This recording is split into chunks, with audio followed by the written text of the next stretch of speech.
The city never slept, but it also never listened. By dawn, the slum of Red Clay District was already awake, not because its people were rested, but because hunger had a way of shaking the body harder than any alarm clock. Tin roofs rattled as the early buses roared past the expressway overhead, spraying dust and engine smoke onto the shacks below. The rich drove above, sealed behind tinted windows, while the poor lived underneath, breathing what fell from the city's excess. Please do well to subscribe to this channel so that you won't miss any of our stories. In a narrow alley where sunlight struggled to touch the ground lived 5 people bound by poverty, not blood. There was Mara, a widowed mother of 2, whose husband had died in a construction accident that never made the news. She sold roasted corn by the roadside, waking every morning with swollen feet and a prayer she whispered so softly even God might miss it. Jonah slept beside an abandoned storefront. Once a tailor's apprentice, he now repaired torn clothes for coins, his sewing kit wrapped carefully in a plastic bag like a relic of a better life. Eve, barely 20, carried water for households uphill, his shoulders permanently bent forward, as if the weight of poverty had reshaped his bones. Old Rosa, called that even though she was only 56, scavenged recyclable plastic from dumpsters, her hands scarred, her pride long buried. And then there was Liam, quiet, observant, almost invisible. He washed dishes at a luxury restaurant downtown, commuting 2 hours each way, often returning with leftovers he was not supposed to have. None of them owned more than 2 changes of clothes. None of them had savings. What they had instead was a fragile agreement. No one starves alone. Every evening, when the city lights flickered on like careless stars, they gathered near a broken street lamp. Food was pooled, stories were shared, shame was left unspoken. Above them, the city glittered. Red Clay District sat in the shadow of Emerald Towers, a high-rise estate where balconies overflowed with flowers watered by automated systems. From those balconies, residents could see the slum clearly, if they bothered to look. Most didn't. To them, Red Clay was just an ugly stain on an otherwise beautiful skyline. Sometimes, the wealthy watched from afar like spectators at a distant tragedy, shaking their heads in brief sympathy before returning to wine glasses and laughter. One evening, rain began to fall, hard, sudden, unforgiving. Water rushed through the alleys, carrying trash, broken dreams, and the scent of decay. Mara's youngest child developed a fever that night. She had no money for medicine, no connections, no voice. She came to the broken street lamp shaking. Without a word, Liam handed her the money he had saved to replace his worn-out shoes. Jonah offered his blanket. Old Rosa stayed up all night fanning the child. Eve ran through the rain to find cheap herbs from a street vendor. They were all poor, but together they were rich in something the city had forgotten how to value. Across the road, a black SUV slowed briefly. A man inside glanced out, saw the group huddled together in the rain, then rolled the window up and drove on. The city kept moving. Red Clay endured, and none of them knew that this quiet loyalty, this decision to help one another when the wealthy chose comfort over compassion, was laying the foundation for a future that would one day shake the same city that ignored them. Hunger has a sound. In Red Clay District, it growled softly in empty stomachs, crept into conversations, and settled behind the eyes like a dull ache that never truly left. Morning after morning, the city woke the poor not with opportunity, but with reminders of what they lacked. Mara rose before sunrise, tying her faded wrapper tightly around her waist. The fever that had nearly taken her child had passed, but the fear lingered. She kissed both children on their foreheads before stepping out into the alley with her corn basket balanced on her head.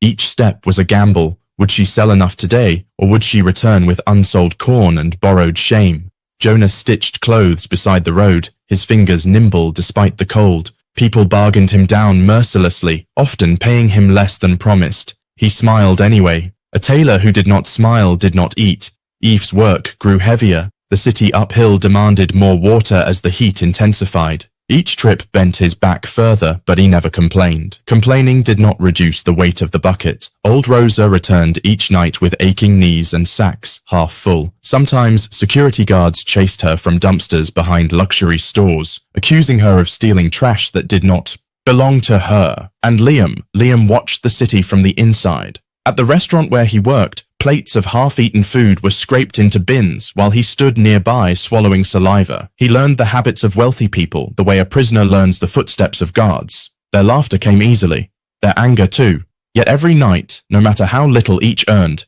they met at the broken street lamp. Food was shared without counting portions. Coins were pooled without resentment. When one failed, the others adjusted. It was there, under flickering light and peeling posters, that Liam first spoke of an idea. "I see waste every day," he said quietly. "Food, materials, time, things the city throws away." The others listened, not because they believed immediately, but because listening cost nothing. Jonah added, "People throw away clothes that only need small repairs." Eve nodded. "Buildings leak, pipes burst. No one wants to fix the small things." They talked long into the night, not dreaming wildly, but thinking carefully, realistically. What could 5 people with nothing do in a city that already decided they were nothing? The answer came slowly. Help where the city refused to bother. They started small. Jonah repaired clothes for free in the slum, asking only that those who could pay later would remember him. Mara cooked simple meals for laborers who could not afford restaurants. Aoife fixed broken taps using scraps. Liam carried leftovers discreetly from the restaurant to feed children in red clay. No one noticed. The wealthy still passed overhead. Emerald towers still glittered. But in the slum, something shifted. People began to trust them. That trust brought attention, unwanted attention. Local officials arrived one afternoon, accusing them of running illegal operations. A businessman from Emerald Towers complained that the slum was becoming too visible. "You people should know your place," one official said, standing above them with polished shoes and a rehearsed frown. That night, under the broken street lamp, silence replaced laughter. Fear crept in. "What if they shut us down?" Mara whispered. "What if they take what little we have?" Aoife asked. Old Rosa said nothing, but her hands shook. Liam looked around at them, 5 people the city had ignored for years, and spoke the truth they all felt.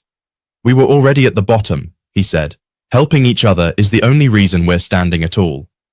Above them, Emerald Towers glowed brighter than ever, and for the first time, the wealthy were not just watching, they were beginning to feel uncomfortable. Power rarely announces itself with noise. More often, it arrives quietly, through notices pasted on walls, uniforms standing too close, and rules that seem to change overnight. In Red Clay District, the change was felt before it was understood. One morning, Mara returned from the roadside with half her usual earnings. City officials had chased away informal sellers, claiming they were blocking traffic. Jonah found a red notice nailed beside his sewing spot, "Unauthorized activity." Aoife's regular water routes were suddenly restricted. Even old Rosa was chased from dumpsters she had searched for years. The city had noticed them. At first, the group tried to adapt the way the poor always did, by bending without breaking. They moved locations, changed hours, lowered prices. At night, under the broken street lamp, they spoke in hushed tones, aware that eyes now followed them. "It feels like punishment," Jonah said one night. "It is," Liam replied. "Not for doing wrong, but for being seen." From Emerald Towers, complaints kept coming. Residents claimed the slum was becoming organized. Donations meant for charity never reached Red Clay. Meetings were held without invitations. Still, the group helped one another. When Mara was fined for selling without a permit she could not afford, they paid it together. When Aoife collapsed from exhaustion, they carried his buckets for days. When old Rosa's sack was torn and her collections spilled into the gutter, Jonah sat with her until she stopped crying. But pressure has a way of finding cracks. One evening, a stranger approached Liam behind the restaurant. "You're the one from Red Clay," the man said casually. "Management doesn't like troublemakers." The next day, Liam was dismissed. No warning, no severance, no explanation. The loss hit harder than hunger. Without Liam's income, the group struggled. Tension crept in like mold, slow, poisonous. Arguments flared over small things, food portions, decisions, risks. For the first time, doubt replaced certainty. Then came the fire. Late one night, an electrical fault sparked in a row of shacks near the alley. Flames leapt quickly, fed by dry wood and desperation. Screams tore through the darkness. The wealthy watched from balconies as smoke rose like a dark flag. If you haven't subscribed yet, please do well to subscribe to this channel. By doing so, you help us share more stories that transform lives. In the comments, tell us how this story stood out to you. The group did not hesitate. Aoife ran for water. Jonah tore cloth for bandages. Mara dragged children from burning rooms. Old Rosa collapsed twice but kept moving. Liam, jobless and furious at the city, climbed onto roofs, shouting directions. Lives were saved, homes were not. By morning, red clay smelled of ash and loss. Officials arrived late. Cameras appeared briefly, then disappeared. Promises were made carefully and forgotten quickly. Then came the final blow, a redevelopment notice. The land beneath red clay was now of interest. Eviction was imminent. No compensation. No relocation. The group stood together, holding the paper. For the first time, the weight was too heavy to ignore. Above them, emerald towers reflected the sunrise. Untouched, unmoved, the city had drawn a line. And at the very end of that day, as bulldozers idled in the distance, Liam folded the notice slowly and said words that changed everything. Then we stopped begging this city to see us. The ground beneath them did not break all at once, but it had begun to crack. Eviction notices have a way of stripping people bare. In Red Clay District, sleep disappeared. Children cried in their dreams. Adults stared at ceilings that might soon be gone. The bulldozers did not move, but their presence alone felt like a countdown. For days, the group argued, quietly at first, then openly. Where would they go? How would they survive? Unity, once effortless, now required strength. It was old Rosa who spoke when everyone else ran out of words. We have lived on scraps our whole lives, she said, her voice thin but steady. If we must start again, then we start with what we know.